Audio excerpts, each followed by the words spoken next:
Alors, bonsoir à tout le monde. Merci beaucoup d'être là. Bienvenue à tout le monde. Donc, en présentiel, sur Zoom et YouTube, bienvenue. Donc, ce soir, enseignement ouvert à toutes et tous. On n'est pas dans le contexte du cycle Gampopa qui, lui, est sur abonnement et concerne 2 mercredis par mois et ainsi qu'un dimanche par mois avec Acharya Köncho Tenzin. Là, on est dans une autre configuration. On continue d'explorer, par contre, ce que Gampopa nous dit, mais dans un autre contexte. Dans un contexte moins, on pourrait dire, moins scolastique. On n'a pas là devant nous un texte épais qui mérite de faire beaucoup d'efforts ou qui nous demande de faire beaucoup d'efforts pour pouvoir comprendre toute la matière qu'il contient. Là, nous sommes face à quelque chose de très différent, à 4 dharmas, qui sont les 4 dharmas de Gampopa. Donc on va commencer par la prise de refuge et le développement de l'esprit d'éveil, et puis ensuite on va continuer à explorer ensemble d'une manière assez libre, mais tout en étant quand même cadré par ces 4 dharmas. On va explorer les pensées, les points de vue qu'ils recèlent et qui sont surtout des indications importantes pour notre compréhension du dharma et notre pratique. O sangye chu tang toge cho nang la chan chu parado da ne cha su chi da ge jen so ge pe sa nang ge do la pe chi sang ge do parai cho sem chen tam chen de wa tang de ve ju tang de pa ju chi Dongal da dongal ge jo dan dar wai jo ji. Dongal me be da wa tam pa da me dar wai jo ji. Nye re ja dan nye dan dar wai dan. Chembo la ne ba jo ji.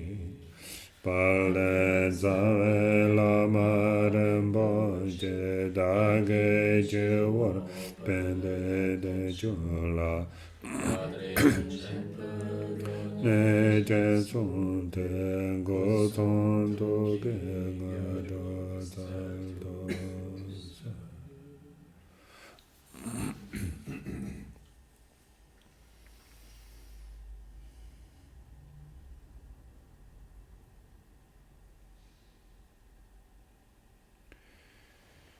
Voilà, on a ainsi placé la juste intention qui consiste à vouloir à réaliser l'éveil, et pour cela nous prenons refuge dans les Bouddha, Dharma et Sangha. Réaliser l'éveil, Sangye en tibétain, qui veut dire aussi le Bouddha, Sang la purification, Gye le développement.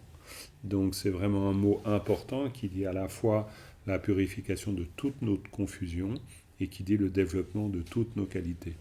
C'est une chose importante parce que ça repose sur l'idée que notre nature, comme celle de tous les êtres, et on parle de tous les êtres au sens très large, pas seulement des êtres humains, tous les êtres possèdent la nature de Bouddha, mais tous les êtres que nous sommes, humains et autres, nous sommes pris par la confusion, et cette confusion, c'est elle qui nous enferme dans le cycle des existences.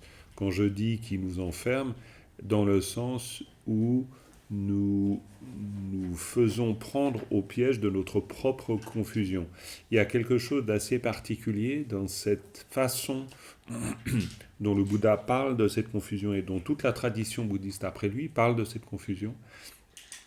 Et c'est de cela dont on va parler aussi ce soir, de la confusion, vu que c'est le 4e dharma de Gampopa. Cette confusion, elle est conçue comme cela que nous produisons et cela qui nous englue. C'est un peu comme si nous produisions notre propre cocon dans lequel on se retrouve enfermé. C'est d'ailleurs l'image qu'on utilise dans les textes classiques. C'est le ver qui finit par s'enfermer dans son cocon.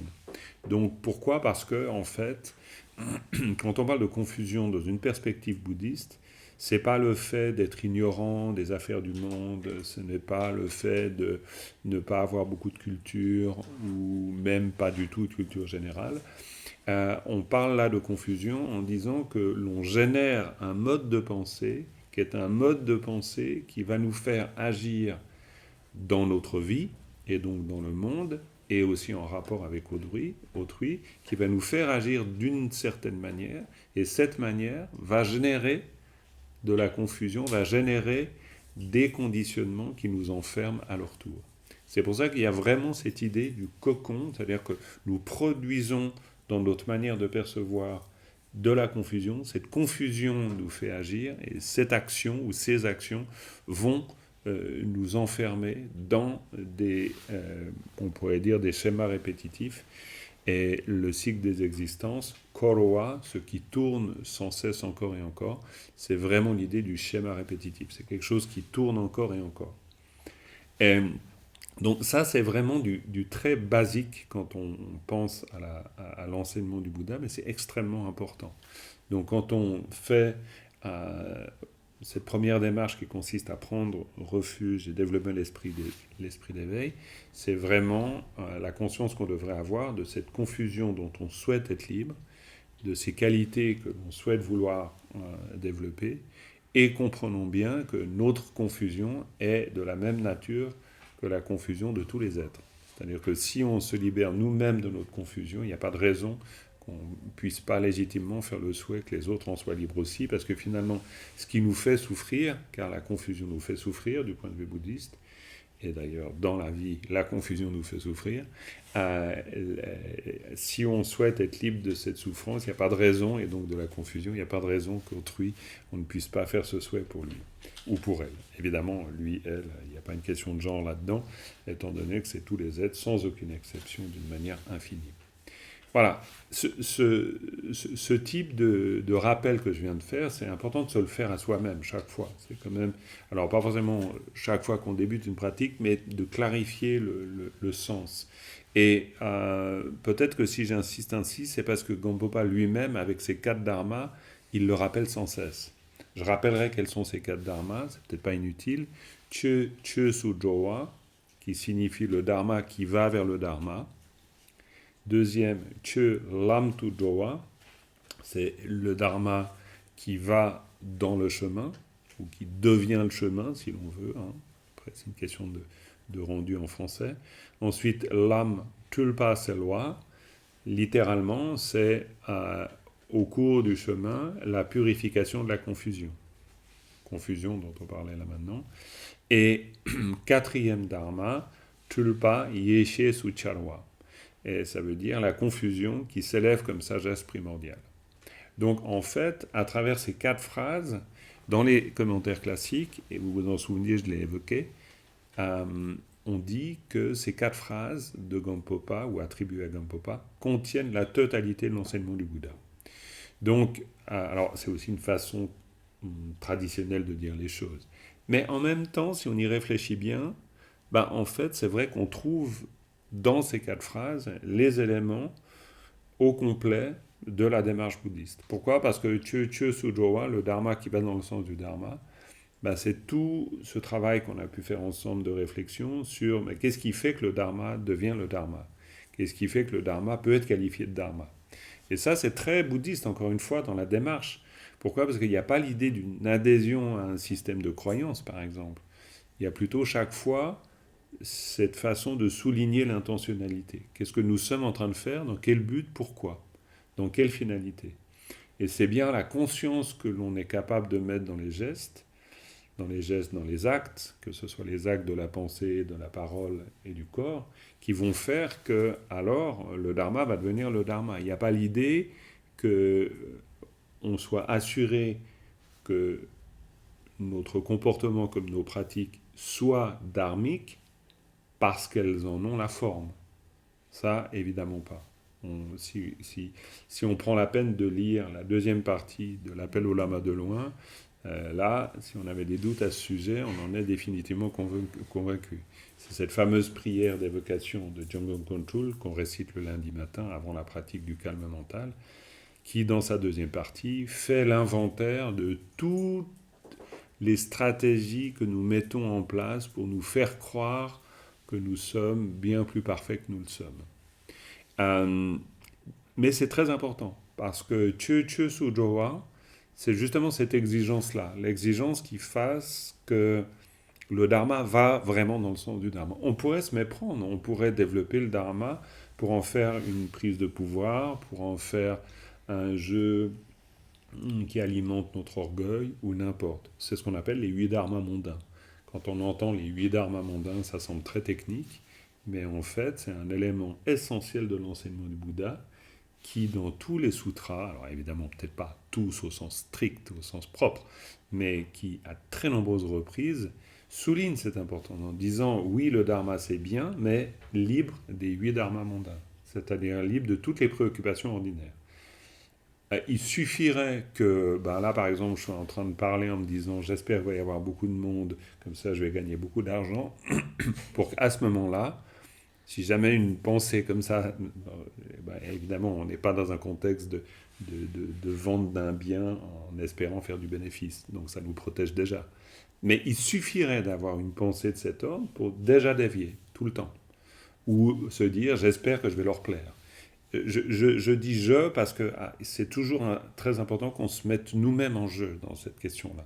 Parce que sinon, on est très fort pour voir ce qui peut dysfonctionner chez les autres, mais pas très fort pour voir ce qui peut dysfonctionner chez soi.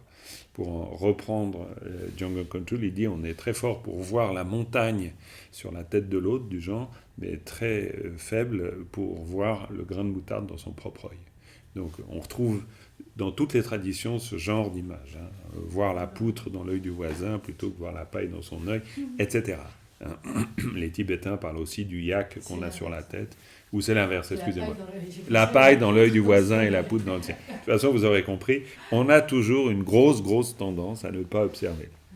Alors que le Chö Su Jowa, et c'est pas une histoire, heureusement, dans la tradition bouddhiste, on va pas, quoi je dis tradition pour dire simplement dans cette approche bouddhiste de la réalité, c'est en fait ça que je veux exprimer, il n'y a pas l'idée d'une culpabilité, du genre je fais bien, je fais mal, c'est pas la question. La question, c'est plutôt, j'observe avec lucidité. Évidemment que je vais me prendre les pieds dans le tapis, comme tout le monde, 15 fois plutôt qu'une. Mais c'est pas là la question. La question, c'est l'observation lucide de ce qui se passe.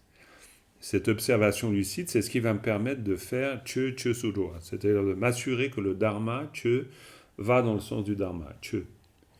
Et c'est pour ça que ce premier dharma est fondamental, le dharma de Gampopa. Parce que c'est ce qui m'assure que ce que j'essaye de mettre en place dans ma vie, non pas par appartenance à un système bouddhiste comme une étiquette, mais ce que j'essaye de mettre éthiquement dans mon comportement, dans mes attitudes à l'égard de moi, à l'égard des autres, soit conforme au dharma, et pas par conformité sociale, mais conforme dans le sens, est-ce que ça sonne juste ou ça sonne faux? Et donc, évidemment, je vais faire en sorte que ça sonne juste. Et c'est pour ça que c'est important. Et qu'on peut vite comprendre que ces 4 dharmas, effectivement, comprennent l'essence certainement, mais comprennent la totalité de l'enseignement du Bouddha. Parce que le Bouddha, même s'il développe beaucoup, il va parler des 8 dharmas mondains pour dire c'est un show-strap dans lequel on peut toujours tomber. Donc, c'est pas réservé aux orientaux il y a 2500 ans. C'est nous, tous les jours, encore une fois, dans nos pensées, dans nos actes, dans nos paroles, etc. Deuxième dharma, Chö Lam Tu Jowa. D'abord, je fais une pause sur le premier, parce que ça passe très vite, c'est déjà 19h47, j'hallucine. Donc, juste prendre le temps, Chö Su Jowa, le dharma qui va dans le sens du dharma.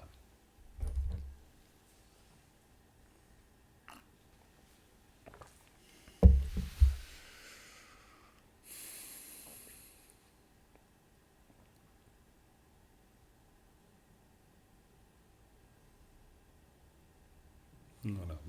Premier dharma comme retour vers soi.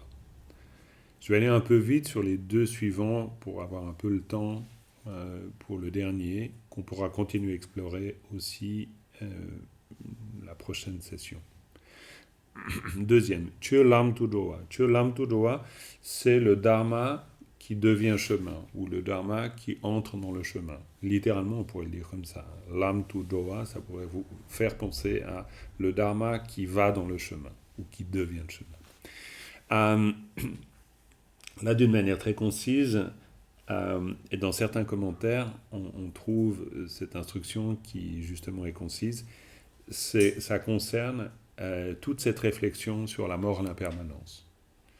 Alors certains commentaires développent beaucoup plus, mais déjà, si on perçoit cela, ça nous permet vraiment d'aller dans la bonne direction. Il y a par exemple, j'ai un commentaire sous les yeux qui nous dit, pour que le dharma devienne le dharma, deux points, s'il y a l'esprit rationnel d'amour et de compassion qui chérit autrui plus que soi-même, donc l'esprit d'éveil conventionnel, et qu'en plus de cela, il y a la compréhension que tous les phénomènes, tous externes, internes, que tous les phénomènes apparaissent comme l'union interdépendante et donc illusoire, mais union avec la vacuité, alors le dharma primordial devient le chemin. Par exemple, dans un commentaire, on va dire ça. Dans un commentaire, on va dire que pour que le dharma devienne le chemin, il faut qu'il y ait ce développement de l'amour et de la compassion, et qu'en plus, il y a cette compréhension que ce que l'on fait, ce que l'on développe comme pratique, est toujours associé à cette idée fondamentale, comme quoi tout se manifeste, mais tout se manifeste en indifférenciation complète avec la vacuité. C'est déjà très exigeant, parce qu'on oublie ça plus d'une fois, évidemment. Alors pourquoi c'est extrêmement important ? C'est important parce que, en fait, c'est une façon de rappeler que oui, c'est bien que le dharma devienne le dharma, mais il ne faudrait pas non plus réifier ça au point où on va serrer, saisir et matérialiser ce dharma. En fait, pour plein de raisons, mais je vais l'exprimer d'une manière extrêmement simple. Imaginons qu'on développe le premier dharma, Chö Sojwa. On est sûr que notre dharma va vraiment dans le sens du dharma. Oui, mais en même temps, on pourrait très bien développer une forme d'intransigeance en étant sûr que nous, ça c'est vraiment le dharma qui est juste, qui va vraiment dans la super bonne direction, mais on oublie complètement cette dimension de la vacuité, c'est-à-dire on se prend à son propre jeu, qui est le jeu de l'excellence et de la pureté. Nous, on fait juste. Notre dharma va dans le bon sens. Oui, mais le commentaire, et puis le commentaire, il nous vient des dialogues de Gampopa avec le premier Karmapa, donc on peut vraiment penser que ça nous dit quelque chose de vraiment important. Ben oui, mais il nous dit que oui, c'est très bien de développer de l'amour et de la compassion, mais qu'en plus, il va falloir comprendre que notre action spirituelle, pour le dire très clairement, elle n'est jamais dissociée de la compréhension qu'on a de la vacuité. Alors oui, c'est exigeant, ça ne veut pas dire qu'on doive se faire des nœuds dans le cerveau, c'est pas la difficulté conceptuelle qui est mise en avant. Ce que l'on met en avant, c'est la manière dont on interagit avec les choses. C'est-à-dire, on comprend que notre action spirituelle, que même notre existence, ou disons, parlons de notre pratique, notre action spirituelle, elle est toujours associée à la vacuité. C'est-à-dire, elle est libre d'existence propre. C'est-à-dire, on ne va pas cultiver, par exemple, une identité spirituelle en pensant qu'elle a une matérialité telle que l'on doive totalement s'identifier avec ça. On reste conscient du fait qu'on agit, en fait, dans quelque chose qui est assez illusoire, c'est-à-dire assez insaisissable. On n'est pas en train de défendre une identité, on n'est pas en train de solidifier une identité, on n'est pas en train de vouloir parfaire une pratique comme si c'était une fin en soi. Donc il y a une intelligence. Pour le dire avec d'autres mots, on pourrait dire qu'on garde cette intelligence, cette sagesse de la compréhension de la vacuité, on garde cette intelligence au cœur de notre action spirituelle. On est lucide. On n'est pas pris dans le jeu du personnage, pour le dire aussi autrement. Oui, Agathe. Est-ce que ça rejoindrait aussi le dharma va dans le sens du chemin, de se dire qu'on a compris qu'il n'y a pas d'autre solution que le dharma pour sortir du samsara? Ou ça c'est plutôt avec le premier? On est tellement on a une foi convaincue en fait, d'une certaine manière, on sait qu'il n'y a pas d'autre solution. Moi, j'aurais envie de dire que c'est plutôt dans le premier. Ok. Mais attention, hein, ce que j'en pense, c'est pas non plus par l'évangile. Hein. Je veux dire, c'est aussi une partie de compréhension. Hein. Le commentaire, si par exemple je reprends le commentaire, le même là que je viens de citer, mais que je regarde ce qu'il en est pour que le dharma devienne le dharma, ils vont nous dire, pour en dire davantage à ce sujet, pour que le dharma devienne le dharma, en méditant beaucoup sur l'impermanence tant externe qu'interne, vous comprenez que vous devez laisser derrière vous tous vos projets personnels, ustensiles, proches et tout ce à quoi vous êtes attaché et partir seul vers votre mort. Il y a par exemple ce genre de phrase. Ce n'est pas la totalité du commentaire. Mais on voit, c'est un commentaire très classique, hein, mais on voit qu'il y a, il y a cette... Je vous parlais avant des dharmas mondains, il y a vraiment cette idée, bon ben, ok, on va à l'essentiel. On n'est pas en train d'œuvrer à notre renommée, à notre gloire, à notre richesse. On a déjà compris que ça ne vaut pas la peine d'œuvrer dans ce sens. Donc on est déjà très clair. C'est simplement qu'avec le deuxième dharma, on va plus loin. On va plus loin parce que on sait que pour que vraiment le dharma devienne chemin, il faut avoir cette lucidité sur la nature même du chemin, en fait. Donc on a cette intelligence de la vacuité qui est avec nous, en fait. Intelligence de la vacuité, je le présente comme ça, je sais pas. C'est simplement une façon de dire, on garde dans un coin de notre tête que on est en train de jouer avec quelque chose qui est aussi un peu illusoire. Mais attention, je me méfie beaucoup parce que dire illusoire, ça ne veut pas dire c'est pas important. Le dharma, même formel, est extrêmement important, évidemment, on le sait bien. Mais en même temps, on peut se détendre. On n'est pas en train de devoir s'inquiéter si c'est pas exactement comme on croit que ça doit être.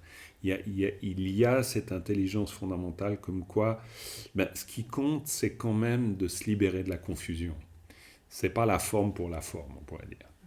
Et ça, c'est pour ça que ce fameux sutra du cœur, quand on nous dit la forme est la vacuité est les formes, c'est important parce que justement, c'est une façon de se libérer de cette idée comme quoi les formes, c'est les formes. Quoi. Il y a vraiment l'idée, bah oui, mais une forme sans cette vacuité, c'est pas une forme intéressante. Mais bon, bref, c'est simplement, voilà, pour rapidement évoquer ce deuxième dharma. Le troisième, l'âme tulpa selva. Alors l'âme tulpa selva, c'est le chemin qui doit être utilisé pour dissiper la confusion. D'une certaine manière, on pourrait dire que déjà ce que l'on fait dans le deuxième, c'est déjà dissiper beaucoup de confusion. Vraiment. Là, par exemple, dans le commentaire, l'auteur nous dit, d'abord, la méditation sur l'impermanence dissipe la confusion de l'attachement à cette vie et aux choses, évidemment. Hein.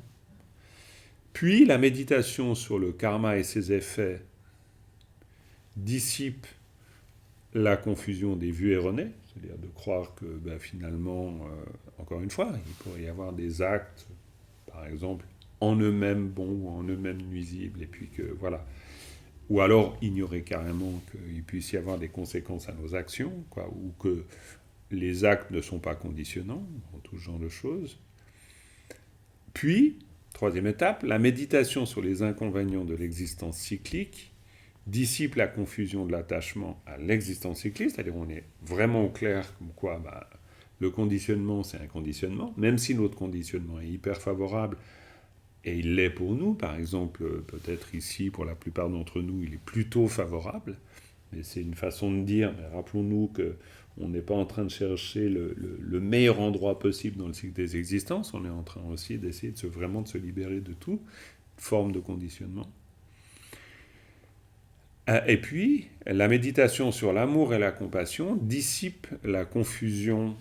Alors là, on dit la confusion du petit véhicule, c'est simplement qu'on se rappelle qu'en fait, on n'est pas seul à patauger dans le cycle des existences, qu'il y en a d'autres, et qu'on doit emmener tout le monde avec nous, c'est ce qu'on entend par là. Et puis, la méditation sur les apparences comme étant semblables à un rêve, illusoire, dissipe la confusion de la saisie des choses conçues, globalement. Et donc, la confusion doit être dissipée de fond en comble. Donc c'est intéressant, ce troisième dharma, pour que le chemin doit être utilisé pour dissiper la confusion, ça veut dire que cette mise en œuvre du dharma, elle doit nous servir, et on voit bien dans cette espèce de liste qui va, on pourrait dire, du plus simple au plus subtil, c'est une manière de se dire, oui mais en fait, pourquoi est-ce qu'on pratique le dharma? On pratique le dharma d'abord et avant tout pour se défaire de la confusion, sous toutes ses formes.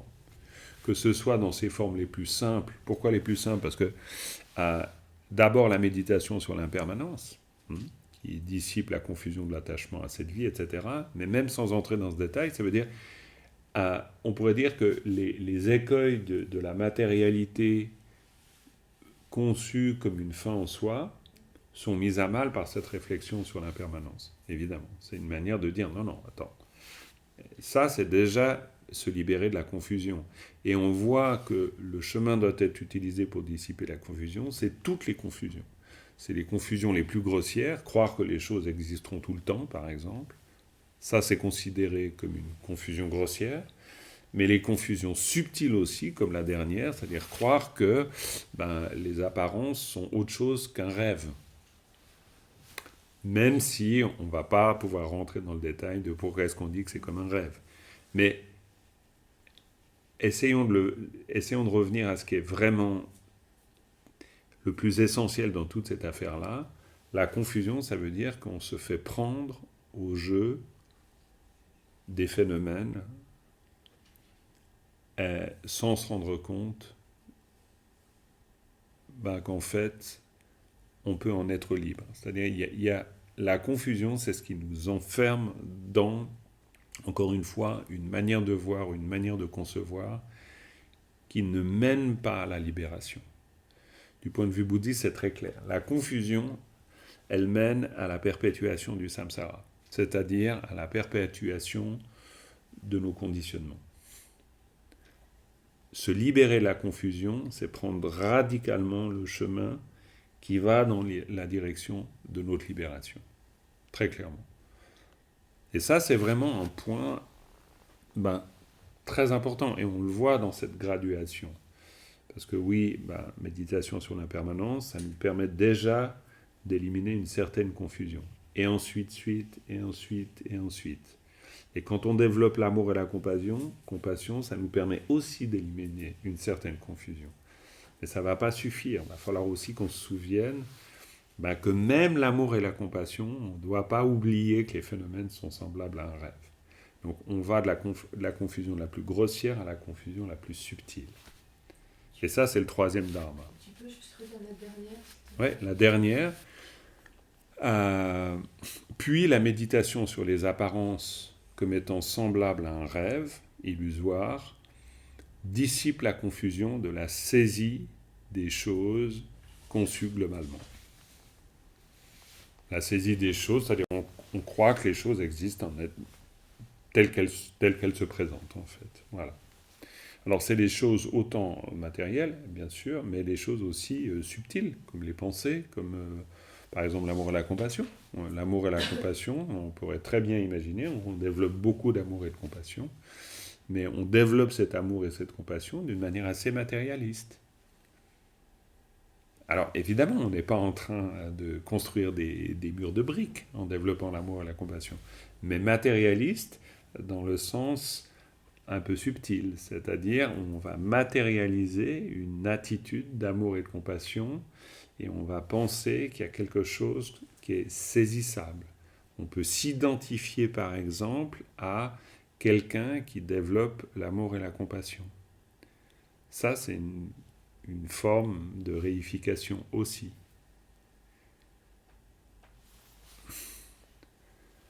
Mais parce que dans oui, on va s'identifier à quelqu'un qui... par exemple, si, pour le dire autrement, Geneviève, admettons que j'imagine que j'ai pratiqué le dharma pendant un certain nombre d'années, donc en fait, je suis devenu parfait, quoi. Beaucoup mieux qu'avant. Beaucoup mieux qu'avant. Je sais qu'en psychiatrie, les gens, ils en ont... Là, dernièrement... Il y a 2 personnes que je connais, ils font tout le temps la même chose, ils ont un peu des crises genre épilepsie, où ils refont tout le temps les mêmes conneries. ça fait 20 ans qu'ils sont chez les psychiatres, puis les psychiatres, ils en ont marre, ils peuvent plus avoir de compassion. Tu vois, c'est ça. Ils peuvent plus faire leur boulot, quoi. Ils font semblant. Non, ce serait Parce plutôt... qu'ils en ont marre. Ils m'ont dit, quoi. Non, non. Non, je suis pas... Bon, bref, c'est une grande... Je sais pas, Que tu répètes pour les... Oui, c'est Geneviève qui essaie en donnant un exemple, de voir si ça pourrait être ce à quoi elle pense, et qui tu nous parles ici, Geneviève, par exemple, de personnes que tu connais, voilà, qui ont, on va dire, des troubles psychiques et qui, au bout de 20 ans, continuent à être dans ces mêmes troubles psychiques, et les psychiatres qui les soignent, qui disent tout à coup, bon, on en a marre, du genre, ok, vous guérissez pas assez vite. Non, c'est pas ça illustre pas tellement l'idée de cette réification de l'amour et de la compassion. Non, ça serait plutôt penser que on développe. Ça serait plutôt, imaginons, si je reprends ton image, ça serait imaginer, moi je vais les sauver. Ouais. Et si je m'imagine que moi je vais les sauver, j'oublie que moi je dois me sauver. J'oublie que C'est moi qui dois me sauver. c'est moi qui dois me sauver. Ouais. Je sauve personne. En fait, il n'y a personne à sauver. C'est un peu radical, hein, mais en fait, dans le fond, l'amour et la compassion fonctionnent sur l'idée qu'il y a un autre qui existe. Et qu'on développe de l'amour et de la compassion à l'égard de cet autre qui existe. Mais ça nous fait aussi rentrer dans le mythe du sauveur. Hein, d'accord ? Pour le dire simplement, parce que si je dis mythe de sauveur, ça va parler à tout le monde. Oui, c'est un peu l'orgueil du pratiquant, Martine, on peut dire, oui. Mais c'est pour ça que je parle du mythe du sauveur. C'est du genre, moi je développe l'amour et la compassion. C'est oublier qu'en développant l'amour et la compassion, en fait, je suis en train de travailler à la disparition de ma propre confusion. C'est ma propre confusion qui doit disparaître. C'est pour ça que je développe l'amour et la compassion. Shantideva qui va nous dire, si tu veux faire ton propre bien, alors fais le bien d'autrui. D'accord ? Bon, ça, c'est un point, disons, si on a une semaine devant nous, comme j'aurai l'occasion d'avoir une semaine à Montchardon pour enseigner tout ça, on a le temps de creuser. Hein. Donc là, en quelques minutes, je n'ai pas le temps de creuser. Mais c'est essentiel, et essayons de nous souvenir simplement de cette idée du mythe de sauveur. C'est-à-dire, c'est croire que l'amour et la compassion, ça va libérer les autres. C'est oublier que ça me libère moi. Et c'est Karmapa qui dit... Exact. C'est Karmapa qui dit qu'il est content quand on lui demande des souhaits parce que ça lui permet d'agir de manière bénéfique et d'en faire. Absolument. Mais je crois qu'il y a vraiment une grande lucidité dans le Dharma par rapport à ça. On n'est jamais en train de s'imaginer, à un moment donné, on comprend que l'amour et la compassion, alors évidemment, c'est pas pour dire que c'est pas important, mais on sait ce qui est en jeu dans cette histoire-là. On va pas se prendre pour le sauveur du genre... pourquoi ? Parce que déjà, c'est important de ne pas se prendre pour le sauveur, parce qu'au bout d'une vie à avoir développé l'amour et la compassion, le monde, il est encore ce qu'il est. Donc, si on s'est imaginé qu'on doit sauver le monde, on va terminer sa vie sur un sentiment d'échec. Et on va dire on a raté. Si on se dit qu'on a raté, c'est qu'on s'est pris au jeu. Si on a compris qu'à travers le développement de l'amour et de la compassion, on avait fait un chemin vrai, profond, honnête et sincère, en direction de moins de confusion, alors là, on a compris quelque chose. Mais pas si on s'est dit à la fin, finalement j'ai raté parce que le monde est encore terrible. Donc je ne l'ai pas assez bien sauvé. Non. On sauve les autres en se sauvant soi-même, pas en les sauvant eux. C'est comme ça qu'on devient un sauveur, ou une sauveuse, si on veut. Quoi, voilà, c'est un thème immense, hein, effectivement. Hein. Là, Yves, bien sûr, m'arrive tout de suite. Là, Yves qui dit, on comprend qu'on est impuissant. Attention, est-ce qu'on comprend qu'on est impuissant? Moi, je ne le dirais pas comme ça. Je comprends ce que tu veux dire, mais non, on ne comprend pas qu'on est impuissant. Ou alors, oui, on comprend qu'on est impuissant, mais on ne s'identifie pas plus à l'idée de l'impuissant ou de l'impuissance qu'à l'idée du sauveur. On n'est pas plus impuissant que sauveur. Non. Simplement, on sait ce sur quoi il nous faut travailler. C'est l'identification à un jeu. C'est le seul critère de réussite ou de la pratique du Dharma. 19e instruction des enseignements de l'entraînement de l'esprit. Le critère, c'est d'ailleurs le 3e point ou le 4e, le critère du développement de l'entraînement de l'esprit, c'est avoir dessaisi cette identification au jeu. C'est le seul. Donc, si notre pratique du Dharma nous mène par là, et qu'au contraire, elle nous a amené à développer encore plus de solidité autour de ce personnage, c'est-à-dire nous-mêmes, qui pense développer le Dharma, il y a quelque chose qui n'a pas été très bien compris. Mais c'est ok, hein, c'est tout à fait possible de mal comprendre. Et c'est même très bien si on s'en rend compte, parce que du coup, on se donne l'occasion de bien comprendre. Il n'y a vraiment pas de problème, il n'y a jamais de problème, en fait. C'est ce que Karmapa a exprimé en disant, on peut faire des magnifiques crashs spirituels. C'est très très bien. On comprend tout à coup un jour qu'en fait, on a voulu sauver le monde, puis qu'on n'y arrive pas. Heureusement qu'on finit par comprendre ça, finalement. C'est très bien. Comme ça, on a l'occasion de pouvoir faire les choses d'une manière plus profonde, plus subtile. Donc il n'y a pas de doute. Mais bon, c'est sûr que ce genre de remise en question, elle va nous poser un peu des questions. Hein. Marie-Ven, tu peux poser la question. Dans les prières, on retrouve le souhait de guider les êtres. Et cette phrase, j'arrive pas ça nous crée une séparation avec l'autre. Et je ne sais pas quoi faire de se guider les êtres. Ça met en position un peu de sauveur, pas sauveur, mais enseignant. Il y a quelque chose de... Bien sûr.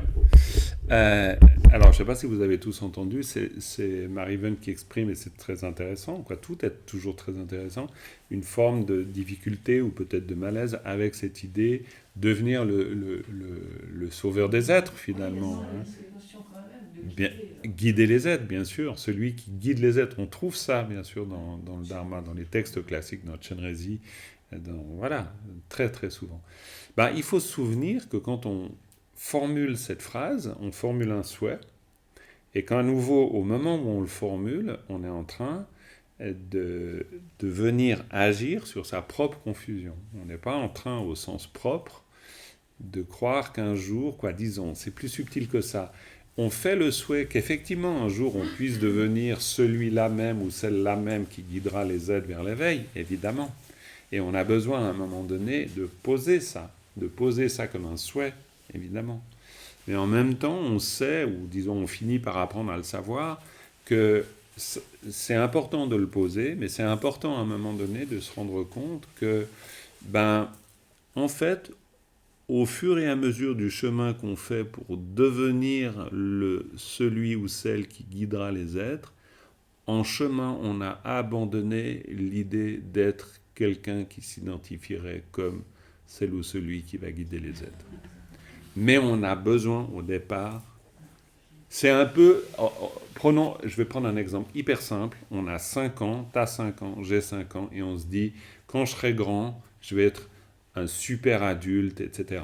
C'est super important. Voilà, pilote de chasse, ce que tu veux. C'est très important, à un moment donné, de pouvoir se dire, moi, quand je serai grand. Et puis en même temps, on sait très bien que, toi et moi, quand on est devenu grand, oui, on est devenu grand, mais disons qu'on a appris aussi que c'est pas si facile d'être devenu grand. Mais ça ne veut pas dire que la pensée qu'on a quand on a 5 ans, qui consiste à concevoir, moi je me réjouis d'être grand, que cette pensée ne soit pas importante. Cette pensée est très importante. Mais une fois qu'on a acquis la maturité, c'est aussi bien de se dire qu'on a encore des choses à apprendre, puis que ce n'est pas fini. Mais on a besoin des deux choses à 2 étapes. La première étape, c'est on récite la prière, puissais-je devenir le guide des êtres. Parce qu'on a besoin, puissais-je devenir grand. Puis après, on devient grand, parce qu'au fur et à mesure, on grandit.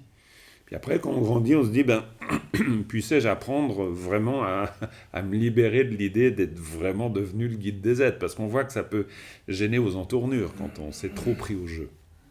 Mais ça, on l'apprend parce qu'on est devenu grand, en fait. Donc on ne peut pas... De toute façon, avec le Dharma, une fois de plus, c'est toujours pareil, on ne peut pas aller plus vite que la musique, c'est impossible. À un moment donné, on doit accepter qu'on fait un souhait, aussi imparfait soit-il, mais on doit le faire. Et puis après, parce qu'on le fait, ça nous met en route. Et puis après, à force d'être mis en route, on apprend des choses. Et on apprend, non pas à relativiser, mais on apprend à devenir grand, en fait. Vraiment très simplement. On sait que être grand, ça suppose une lucidité à l'égard de nous-mêmes qu'on ne pouvait pas imaginer quand on avait 5 ans. C'est impossible. Pour nous, quand on a 5 ans, on se dit « Waouh, les grands, ils font ce qu'ils veulent. » Alors, je me réjouis d'être grand. Moi, je me rappelle, quand j'étais petit, je détestais les pantalons en laine parce que ça piquait. Et donc, vraiment, j'avais de la peine avec ça, quoi. Et je me rappelle encore maintenant du souhait que j'avais, quand je serai grand, je m'habillerai comme je veux. Évidemment. Puis après, on est grand, puis on se rend compte que oui, on s'habille comme on veut, mais disons que c'est pas aussi simple que quand on pensait, super, quand je serai grand, je ferai comme je veux.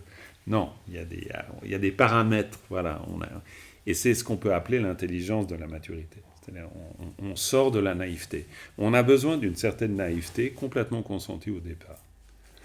Et c'est très bien de se dire, un jour, je deviendrai comme Chenrezig. C'est super important. C'est très important.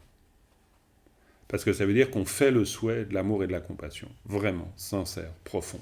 Puis après, on grandit. Et c'est exactement pour ça que, là, Gampopa, en fait, présente les choses comme ça.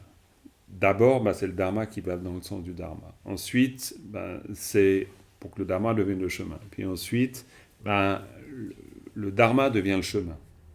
Puis ensuite, le chemin doit être utilisé pour dissiper la confusion. Et on voit très bien ce processus de maturité.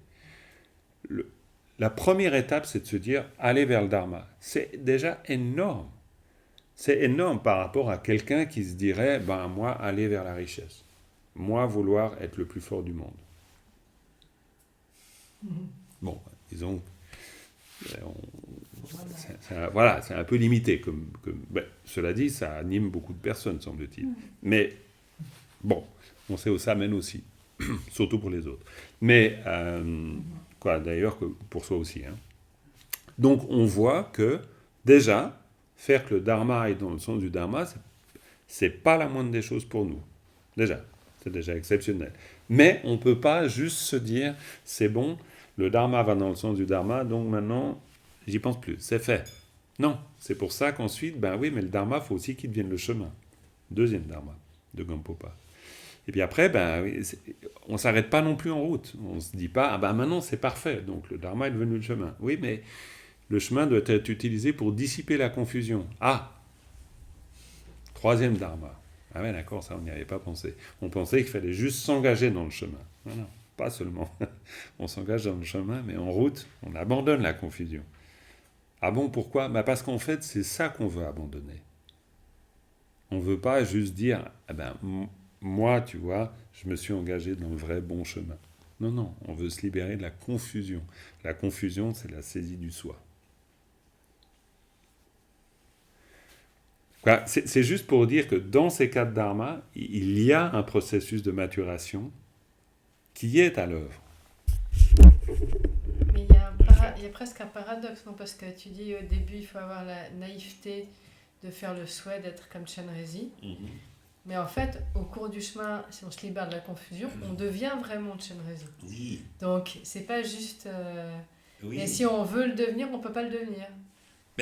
Donc il faut faire le souhait, ne pas vouloir le devenir nécessairement, enfin ne pas vouloir le but, mais en fait il se manifeste au bout d'un moment parce qu'on n'a pas réifié le but et puis qu'on a clarifié la confusion. Mais bien sûr, après le fruit il se développe spontanément. c'est très clair que dans la tradition bouddhiste, on n'imagine pas du tout qu'on est devenu un être éveillé parce qu'on s'est efforcé de devenir un être éveillé. C'est notre nature. Mais c'est, de nouveau, essayons de le voir dans un processus de maturité. Si un enfant nous dit « Moi, je veux devenir explorateur ou je veux devenir le roi du monde », on n'a pas besoin de lui dire « Mais non, c'est pas vrai, tu ne deviendras jamais le roi du monde ». Non, au contraire, on sait très bien que c'est bien. C'est même bien. Ouais, tu veux devenir le roi du monde, mais c'est génial. Tu feras quoi quand tu deviendras le roi du monde ? J'aiderai tout le monde, j'aurai une tellement grande fortune que tout le monde n'ira plus du tout de pauvres sur Terre, etc. Si tout à coup un enfant, dans sa naïveté, mais extraordinaire, est capable de penser ça, faut l'encourager, évidemment. C'est magnifique d'avoir cette audace, d'avoir ce rêve, c'est très bien. Donc ça ne veut pas dire que du haut de mes 60 ans, je vais dire « Mais non, petit, tu rêves, ça ne vaut pas la peine de penser ça. » Ça, ce serait une catastrophe. Je vais le laisser grandir, je vais le laisser réaliser lui-même. Non pas que son rêve n'a pas de sens, mais que son rêve va se transformer naturellement. Mais son rêve, il a du sens. C'est très bien de vouloir devenir le roi du monde et libérer tous les êtres de la pauvreté. C'est extraordinaire. Donc la bodhicitta, elle est extraordinaire. Mais la bodhicitta, elle va mûrir. Donc nous, comme dit Pema Chodron, on est des bébés bodhisattvas. Donc on a besoin d'un point de départ. Et le point de départ, c'est la sincérité du vœu de bodhisattva. Et c'est hyper important. Puis après, on grandit. Et puis on devient des bodhisattvas un petit peu plus aguerris. Bodhisattva et bodhisattvi. Puis on sait que, va falloir de temps en temps négocier. Va falloir aller regarder du côté de la confusion, parce que ça aussi, il va falloir s'en libérer. On va pas... Mais ça n'enlève strictement rien à la naïveté première. Je devrais peut-être même pas dire naïveté, parce que naïveté, c'est un peu trop connoté. Parlons de candeur, de sincérité, d'authenticité. C'est beaucoup plus juste de le dire comme ça.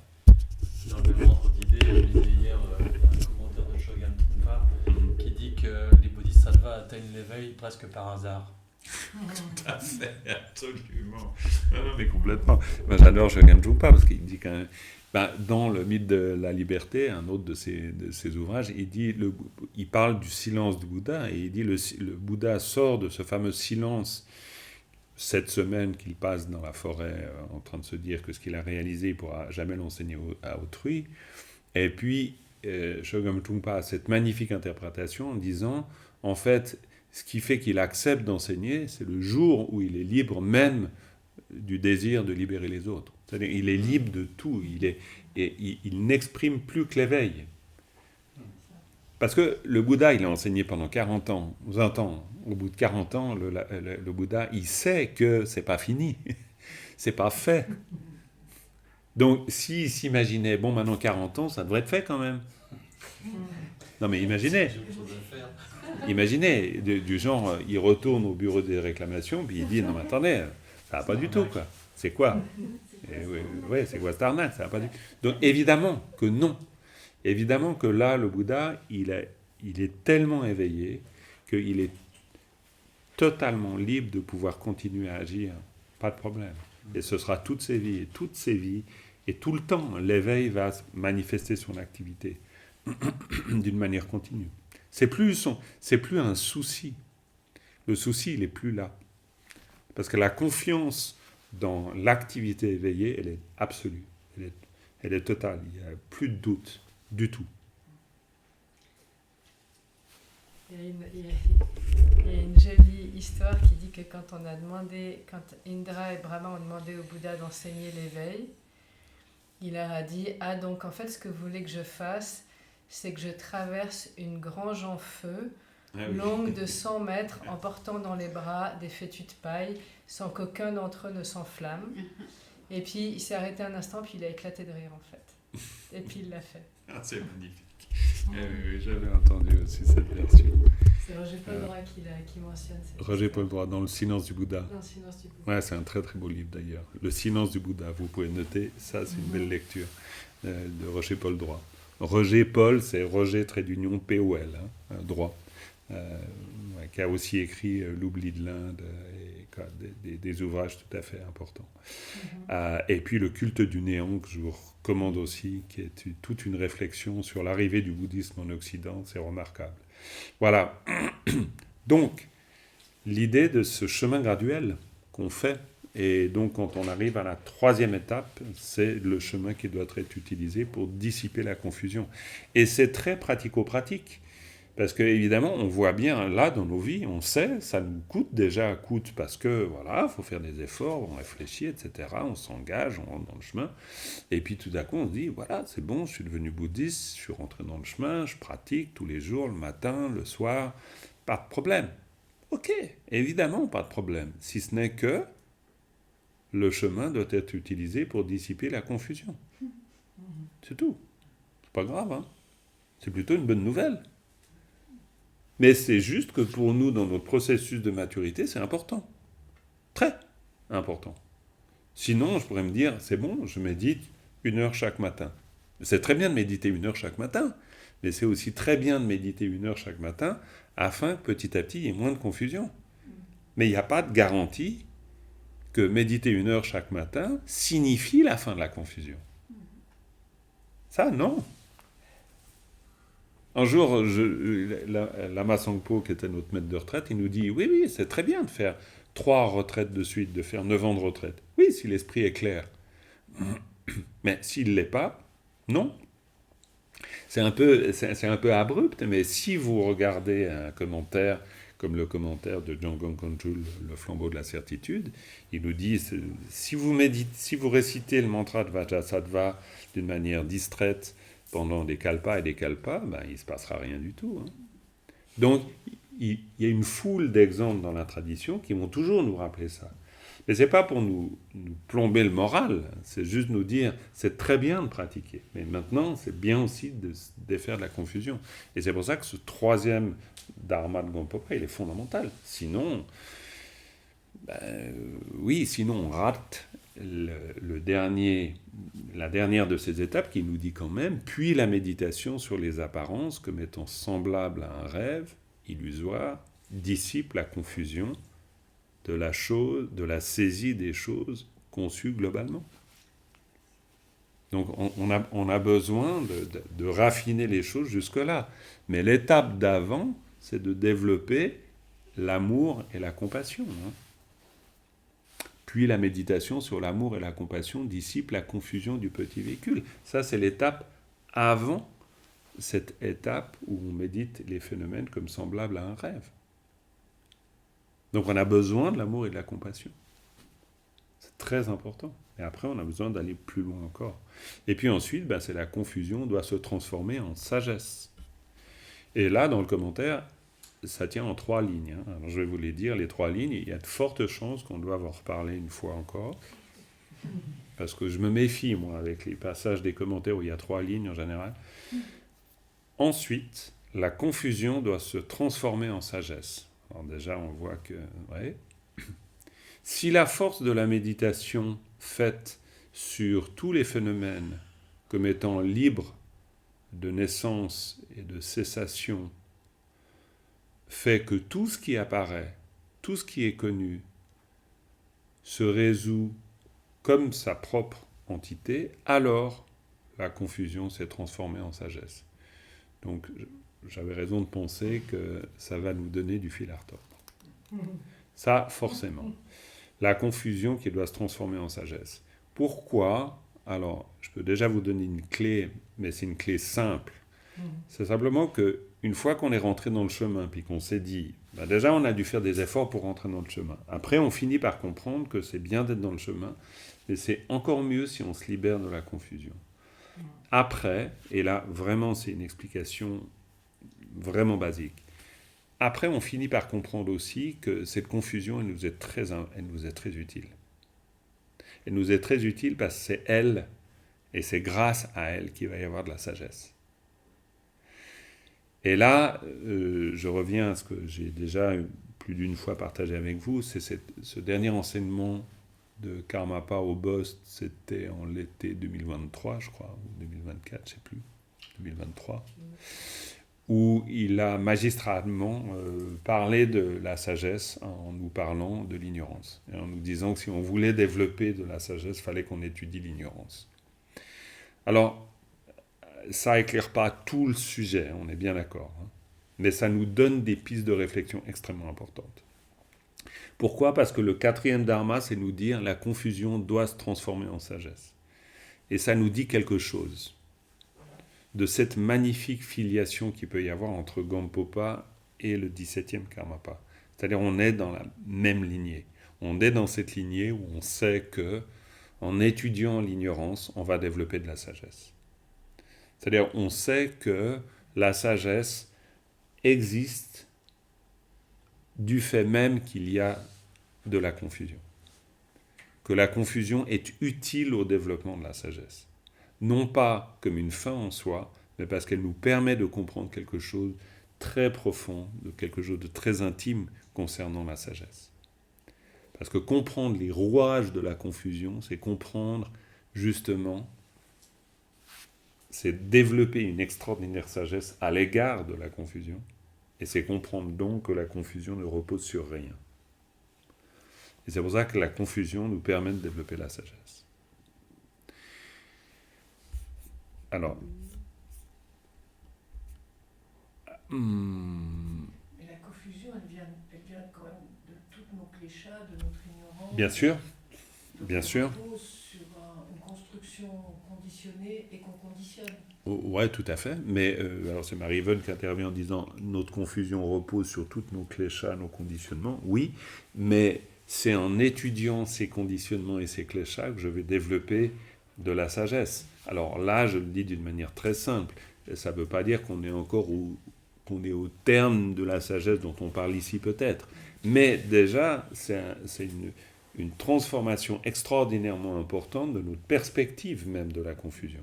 On n'est pas non plus en train de se dire il faut absolument laver plus blanc que blanc, hein, du genre se dissoudre toute la confusion. Oui, il faut la dissoudre, mais il faut la dissoudre en comprenant qu'elle est libre d'existence propre. C'est-à-dire, on comprend, la confusion finit par nous révéler la part de sagesse en elle, en fait. De toute façon, on ne pourrait pas faire autrement, parce que si on n'a pas accès à la sagesse, de toute façon, on n'a accès qu'à la confusion. Donc, si on voulait atteindre la sagesse par la sagesse, ça veut dire qu'on se ferait une idée de la sagesse, donc ça serait une image. Donc ce serait faux de toute façon. Donc on n'a pas d'autre solution que d'utiliser la confusion. On est dedans. Complètement. C'est très bien dit et c'est très juste, parce que de toute façon, on n'a pas le choix. C'est-à-dire, notre réalité est une réalité confuse, et c'est pour ça que se pencher avec sagesse sur cette réalité confuse, c'est ce qui nous permet de développer beaucoup de sagesse. Il n'y a vraiment pas de doute. Et c'est très clair, hein, toute la tradition bouddhiste ne cesse de le dire. Il n'y a vraiment à aucun moment, disons, quand on arrive à ce 4e dharma, on nourrit pas l'illusion que un jour il va y avoir disparition de la sagesse, de la confusion, et donc on va pouvoir mettre à la place la sagesse. Il n'y a pas cette idée-là. Pourquoi ? Parce que on sait que ça marche pas comme ça. On sait que c'est pas la disparition de quelque chose qui permet la venue de quelque chose d'autre. Non, c'est la transformation de cette confusion qui permet l'avènement de la sagesse. C'est pas la disparition. Parce que sinon, ça voudrait dire que la confusion existe en elle-même et que la sagesse existe en elle-même. Et on n'a rien réalisé du tout dans ce cas. Ça marche pas. Parce qu'on croit qu'on abandonne quelque chose pour obtenir quelque chose. Et ça marche pas comme ça. Yves, dans le chat, qui dit « Peut-on avoir cette phrase ?» Oui, je vous l'enverrai. Je vais peut-être mettre les notes en forme, mais je vous les enverrai. Et Claude, comme le karma est utile au dharma, oui, bien sûr, complètement.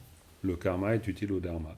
Le karma, encore une fois, c'est les actes. Hein, et les actes, c'est forcément conditionnant. Donc, on a besoin d'actes conditionnants. Quand je m'asseye et que je médite, à mon niveau, c'est un acte conditionnant. Mais j'ai besoin d'un acte conditionnant. Je ne peux pas faire autrement. Et maintenant, à travers cet acte conditionnant, aussi conditionné soit-il, petit à petit, à travers le conditionnement, je vais me permettre de pouvoir accéder à quelque chose de non conditionné. Mais Nagarjuna ne dit pas autre chose. On ne peut pas réaliser la réalité ultime en faisant fi de la réalité relative. Ça n'existe pas. Ça, je pense que ça fait partie des points, d'abord des points clés de la pensée bouddhiste, mais j'irais même jusqu'à dire du côté génial de la pensée bouddhiste. Il y a vraiment quelque chose d'extrêmement futé, pour le dire comme ça, donc subtil et profond dans cette attitude-là. Il y a vraiment une compréhension profonde. Parce que on voit bien, en y réfléchissant bien, que ce serait difficile de pouvoir envisager les choses autrement, en fait. Donc il y a quelque chose de très astucieux. Et pourquoi ? Parce qu'il y a aussi une possibilité de réconciliation pour nous-mêmes avec notre existence ordinaire. Et c'est en ça que c'est extrêmement profond. Parce que sinon, on passerait notre temps à se battre contre nous-mêmes. Un peu comme s'il fallait qu'on s'abandonne, qu'on disparaisse au profit d'une meilleure version de soi-même qui pourrait, sanctifier une version pure de soi-même qui pourrait alors enfin advenir. Mais c'est un peu comme si je voulais être hors de mon corps. J'y arriverai pas. Ouais.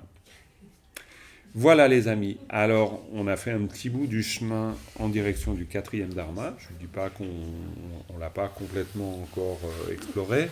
La confusion doit se transformer en sagesse. On reprendra ça, bien sûr, dans nos séances ultérieures. Voilà, merci beaucoup. On va s'arrêter là, c'est 20h34, c'est pas encore trop tard, avec une dédicace. Sunam de tam de pane tam de nye ben ranam pam de ne gegana jambala drum sebe tole dova dolaisho.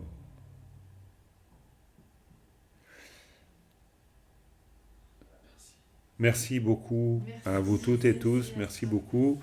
On se voit dimanche. Non, c'est pas ce dimanche. Écoutez, là, en tout cas lundi, pour la méditation du calme mental, voilà, on va déjà dire ça. Et puis après, le reste est sur le site web avec toutes les activités. Mais surtout, merci encore une fois, et puis prenez bien soin de vous, et à bientôt. Bye bye tout le monde. Merci beaucoup.